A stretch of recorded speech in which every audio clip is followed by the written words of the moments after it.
Today's the sharing of the research that I've done so far with Choreographing the City, looking at how choreography, architecture and engineering, all practices to do with space and movement, can inform each other and create a lexicon across each other's practices, how choreography might inform design of urban spaces, and understanding how urban spaces are designed might inform or inspire choreography. I wanted to share today what I've been doing over the last 9 months. There are sort of three ideas that are movement ideas to play around with. The first one I'm calling chasing stillness.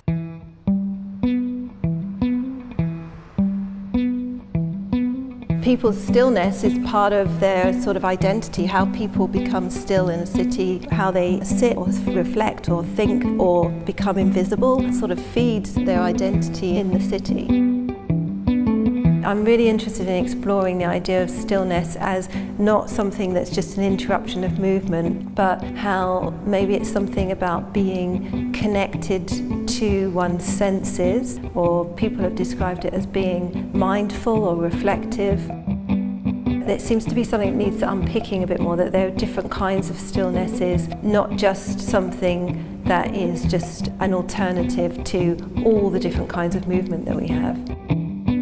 So we have lots of different kinds of movement that we understand, but how do we understand the different kinds of way people are still? For me, choreography should challenge the idea of time. So even though dance is momentary, it creates this space where it has been. So if we come into this room again, we remember what it felt like to move and dance and watch dance in here. So in a way, the choreography creates something that can move in and out of the vanishing point.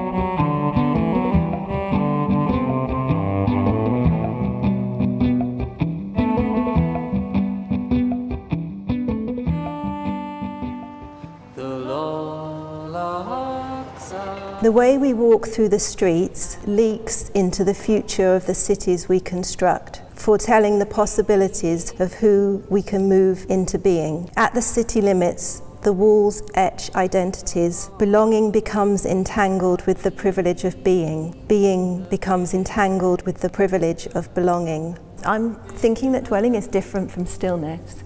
Dwelling's got something to do with a kind of wandering, to be with something, to choose to be present, and dwelling in community and in things and with things. There are all these people that look like this, in sort of, I don't know, curating the city, that have nothing to do with the designers in the first place, and their curation is one where they're not actually present as who they are in the city. They're only really present when they've got these things on. There's this sort of double thing that's happening when people are designing urban spaces, how the people that are in that space are imagining they're meant to behave, and how the space itself, the design itself, creates spaces for them to behave. So there's this sort of clash that's going on. That, I think, the people in the high-vis vests are in the middle of that clash of expectations.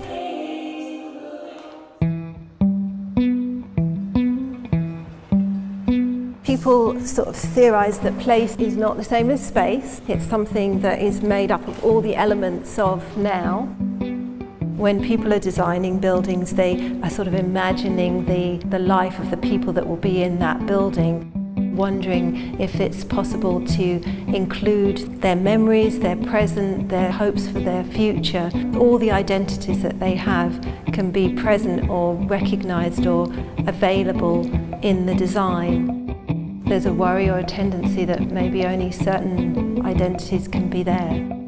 Choreographically, I think it's really interesting for how do I make a piece of work with the body of the dancer being present not only in the dancer but in the whole space, and being present in more than one, being available across the whole space. This last piece is a spatial poem where there are lots of different images of the one body. I think in design or in the city, there are lots of different projections of yourself. You find yourself in different places. There are many bodies of you, and this spatial poem is trying to explore how you can be present in the physical body and be present in your shadow, in the projection of you, so that you can move with all these different abilities of seeing and being yourself.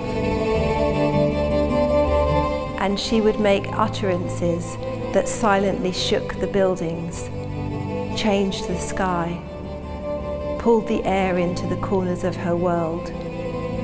Listen, walk, disappear. Magic crisscross patterns of diasporic, classed, unspoken vulnerability that her heart beat into histories. The empty spaces her absences left revealed more than they concealed. She was seemingly in place by being out of place. She says, I have to change the city, but the toll of that was to change herself. Finding the city, meeting it head on as a series of remapping, her exercises in displacement, shifting the margins to the center, unweaving the terrain of controlled, as if it were the soft, sweet braids of her own hair.